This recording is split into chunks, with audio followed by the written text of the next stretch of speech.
Il n'y a pas longtemps, j'ai un abonné qui m'a demandé, Olivier, quels sont tes red flags sur Tinder? Donc je me suis dit, pourquoi pas faire un top 10 de mes red flags sur les profils Tinder des femmes sur lesquelles je peux tomber. Parce que oui, en l'occurrence moi je suis hétérosexuel, donc je recherche des profils féminins. Cette vidéo s'adresse à tout le monde. Si ça peut rendre service, c'est tant mieux. Maintenant, ce que je vais dire dans cette vidéo ne concerne que moi. C'est ma façon de fonctionner, mes points de vue. Vous faites, vous, ce que vous voulez. Dites-moi en commentaire si vous êtes d'accord avec moi. Quels sont vos red flags? Peut-être que vous en avez d'autres que j'aurais pas cités.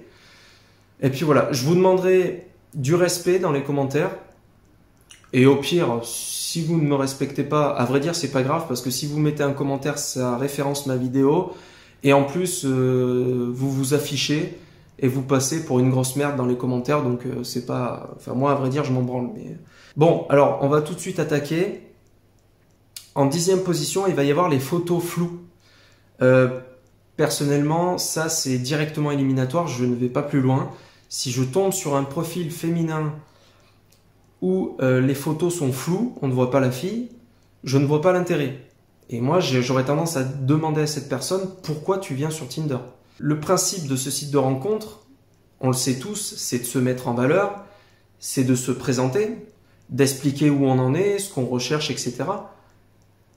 Et effectivement, le fait de se montrer, c'est important. C'est la première chose qu'on voit sur votre profil, c'est vos photos.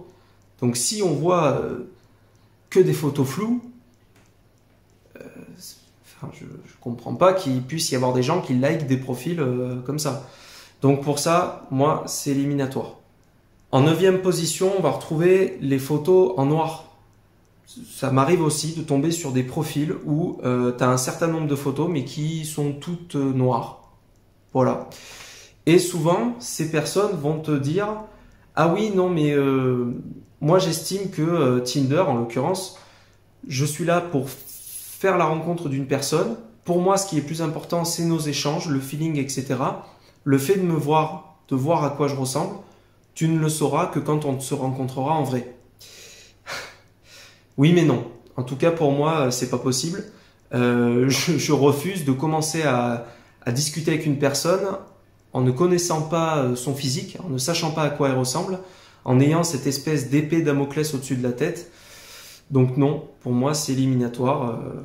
En 8e position, on va retrouver ce que j'appelle les profils trolls. Parce qu'il y a toujours des gens qui, pour X raisons, vont s'inscrire sur Tinder pour déconner. Bon, au final, ça sert à rien parce que, bon, c'est pas drôle. Enfin, moi, à chaque fois que je tombe sur ces profils où il y a des photos aléatoires, bon, si, allez, il y a eu 2-3 fois où j'ai rigolé, mais je supprime puisqu'en fait, ça sert à rien. En 7e position, on va retrouver les profils où il y a des photos qui ne montrent pas clairement le visage de la fille. C'est-à-dire, ça va être des profils où on voit qu'un œil, ou que les yeux, ou que la bouche.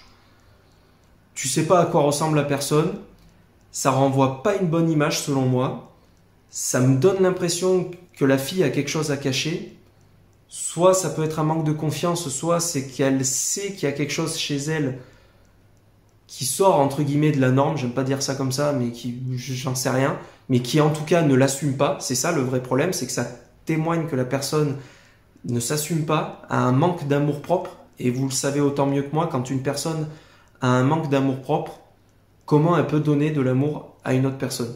En 6e position, on va retrouver tout simplement, alors il y en a pour qui ça va être du bon sens, et puis il y en a d'autres qui vont me traiter de connard, les photos de filles qui ne me plaisent pas. C'est-à-dire que moi, je fais partie de ces mecs. Alors je sais pas s'il y a des mecs qui regardent d'abord la description avant de regarder les photos. Je sais même pas s'il y a des filles qui regardent d'abord la description avant de regarder les photos. Peut-être. Peut-être plus. Parce que entre les garçons et les filles, il me semble qu'on ne perçoit pas le physique de la même façon. C'est pas tout à fait le même fonctionnement. Mais moi, je regarde les photos en premier. Ensuite, je regarde la description. Et si les photos, si je ressens pas d'attirance, s'il se passe rien, je suis désolé, mais c'est éliminatoire. Elle a beau avoir une superbe description, ça peut être une personne très intéressante. Si la personne, in fine, ne m'attire pas, je ne ressens pas de désir pour cette personne, ça sert à rien. À part être éventuellement de l'amitié, ça n'ira pas plus loin. En 5e position, ça va être les photos de profils de filles qui sont dénudées. Alors vous allez me dire, ouais mais attends, je comprends pas, tu sais Olivier, Tinder c'est réputé pour être un site de rencontre où il y en a beaucoup qui recherchent des plans cul et tout. Peut-être, mais en l'occurrence ça n'est pas mon cas. Et donc quand je tombe sur des photos d'une fille qui est particulièrement dénudée, c'est éliminatoire. Ça ne me donne pas envie parce que c'est pas du tout ce que je recherche. Personnellement, je suis plus du genre romantique, sentimental. Alors allez-y, hein. Vous pouvez me traiter de canard, de machin, enfin bref, on m'en branle.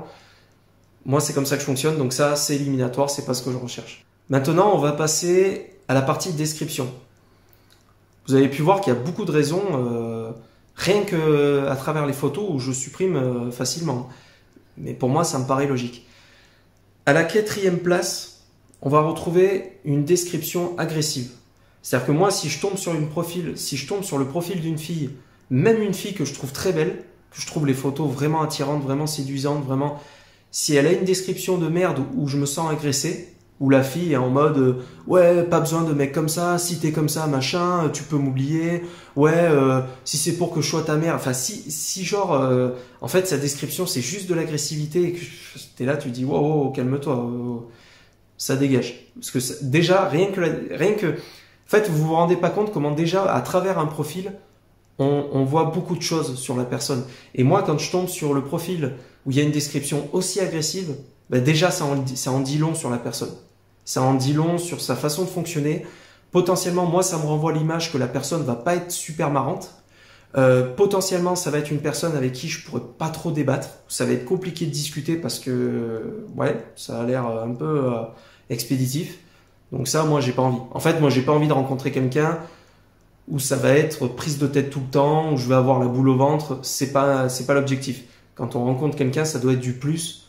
Ça doit pas être quelque chose qui te tire vers le bas. Donc c'est éliminatoire.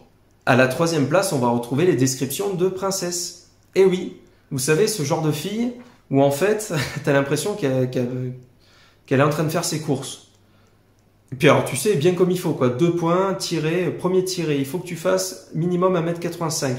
Deuxième tiré, il faut que tu sois tatoué idéalement. 3e tiré, drôle, ça serait bien. Mais va te faire foutre en fait, si t'arrives. Je sais pas, passe commande, crée une intelligence artificielle, crée un homme artificiel et fais ta tambouille dans ton coin et fais pas chier en fait. Donc ça c'est éliminatoire. Les princesses Disney ça n'existe pas, hein, c'est que dans les Disney justement. Donc voilà. À la 2e place, on va retrouver les descriptions qui sont blindées de fautes d'orthographe. Alors moi je suis très loin d'être bon en français. Je suis très loin d'être bon en syntaxe. Je fais des fautes d'orthographe, mais quand il y a une faute à chaque mot, c'est pas possible. Enfin, ça pour moi, pareil, ça renvoie une image, négative de la personne. Tu te dis, mais attends, putain, bordel, elle sait pas écrire un mot. Donc, je sais pas, moi, si par exemple, si on peut pas distinguer de C''EST de CES, ou je sais pas, moi j'en sais rien, des fautes basiques comme ça, enfin. Et à la 1re place, on va retrouver les filles qui laissent en description leur @Instagram. Voilà. Ça, pour moi, ça me repousse. Je suis en mode comme ça, tu vois, genre, oula, éloigne-toi de moi. Parce que ça donne juste l'impression que t'es une meuf qui recherche des followers. Voilà. Qui veut juste avoir 10K sur Insta.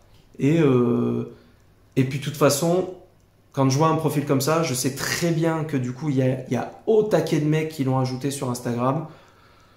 Ça sert à rien. Ça me donne clairement pas envie. Voilà, c'était mon top 10. N'hésitez pas à commenter. Ça va peut-être faire des réactions. Je sais pas.